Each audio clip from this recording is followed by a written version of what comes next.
Well, looks like there's no need to hitch the old wagon up today. I think I'll just go inside the cabin and sit by the warm fire and read a good book.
I'm going to be reading from Chapter 2, Alive and Well, in the Bud Hardcastle book, The Truth Tracker, Hot on the Trail of Jesse, written by my wife, Roseanne Wilcoxon Priddy. Who really was the old man, known as J. Frank Dalton, who claimed he was the authentic Jesse Woodson James, living past the century mark? Was Jesse James, alias J. Frank Dalton, his real name, or did he just carry it during the Civil War and his outlaw days?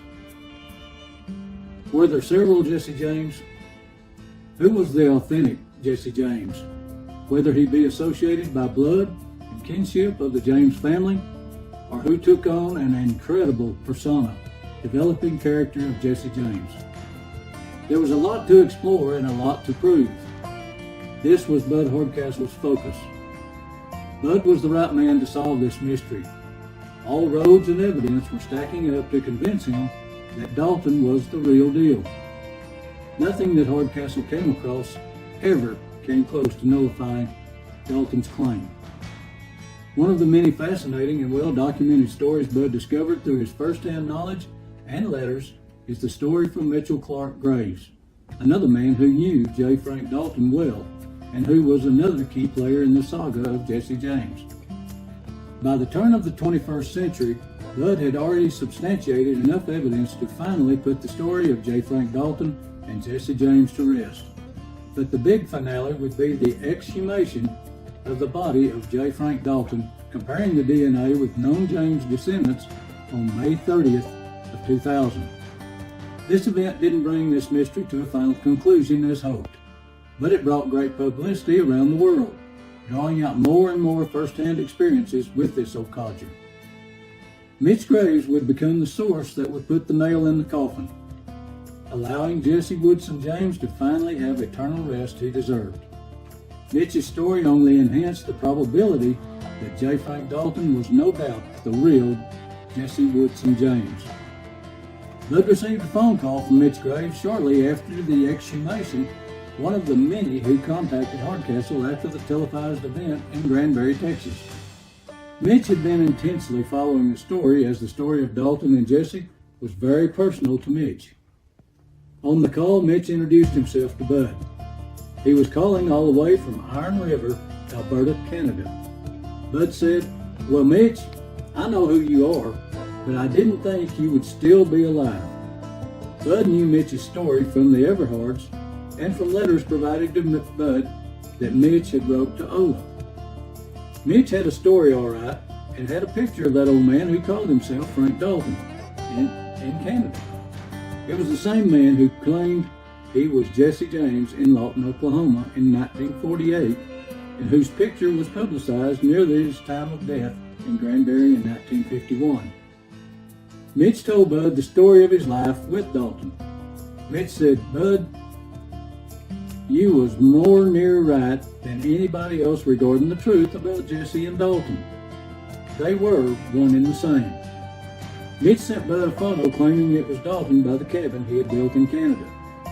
It was taken in 1924 in the area noted as Lea Park in Vermilion River County, Alberta, Canada. The old cowboy standing with his horses and dogs was a hard-working old man who rarely stopped to rest from his daily chores. He had built this cabin in 1919 at the age of 72. Mitch was born in 1913 in Ontario, Canada. He traveled with his parents to Alberta when he was only 3 months old. At the age of 20, in 1933, he had moved from his old home and into another in the general vicinity of Lea Park. Before Christmas of that year, Mitch went back to his past home to pick up something, expecting to travel back to his new home for Christmas. It was 6 below, with blowing snow making it difficult to travel. He stopped at one home to seek shelter, but they wouldn't let him in. Mitch came upon another cabin with a soft amber glow coming from the window. He knocked on the door and an older man came to the door. Mitch asked if he could come in and get warm. The jolly old man replied, "Hell yes, come to the fire while I put your horse in the stable and put a blanket on him."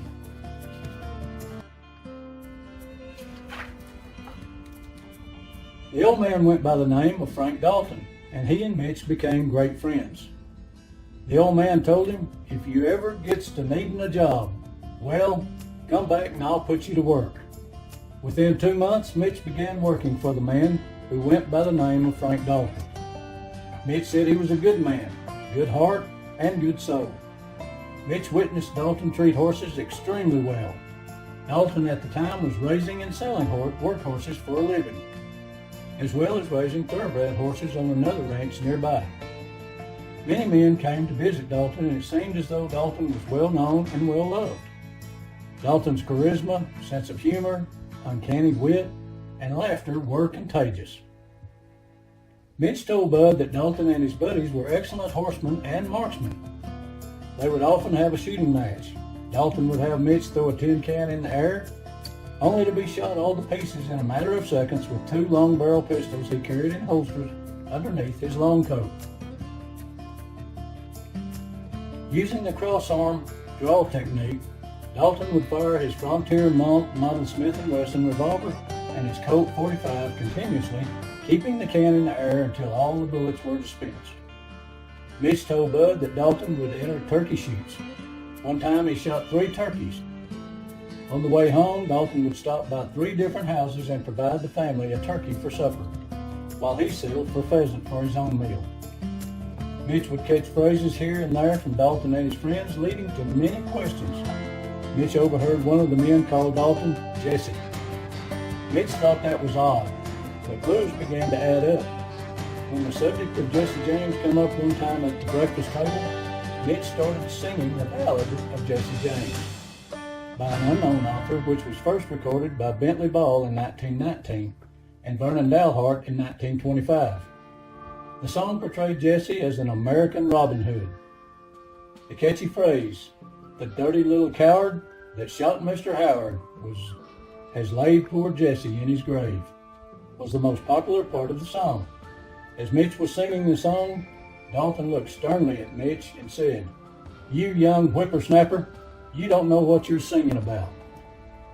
In 1935, Frank Dalton was summoned by Henry Houston Crittenden, son of former Governor Thomas Theodore Crittenden, to write an excerpt in the book that Henry was editing for his father.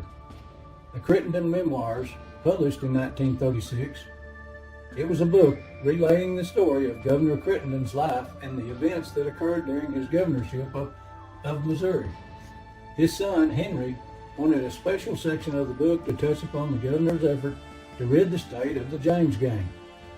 H. Crittenden knew the man who could relive and relay the fascinating stories on outlawry in Missouri, a man who experienced life with the James gang. The man was Frank Dalton, the man that Mitch was working for. How did Crittenden know this man? Much less know where to find him. He knew right where he was. Crittenden sent money directly to Dalton in Canada to come to the States to write his story. Dalton at the time was around 88 years of age. When Dalton learned of the request, he had his most trusted friend, DeWitt Travis, travel from Gladewater, Texas, all the way to Leopard, Alberta, Canada, to stay and manage Dalton's horses while he was away. Travis is mentioned in one of Dalton's letters to Crittenden as Dr. Travis.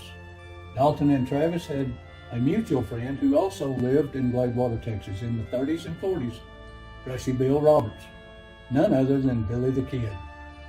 Mitch remembers when Travis came to take over the management of Dalton's place while Dalton traveled to the States. Dalton introduced Mitch to DeWitt Travis as Bill Dalton, supposedly kin. The real Bill Dalton was killed in 1894 by U.S. Deputy Marshal Sheldon T. Lindsay after the Longview, Texas bank robbery. Mitch was puzzled when he learned of the request from Crittenden. He didn't quite understand why Mr. Crittenden wanted the old man to write a story about Jesse James and his gang. The man who took him in during the blizzard one night, fed him, put him to work, treated him like a son, and studied the Bible with him nightly by a dimly lit lantern. What did the kind, gentle old man know about Jesse James? Bill Dalton, DeWitt Travis, answered that young man's question with, "He should know about Jesse, because that's who he is."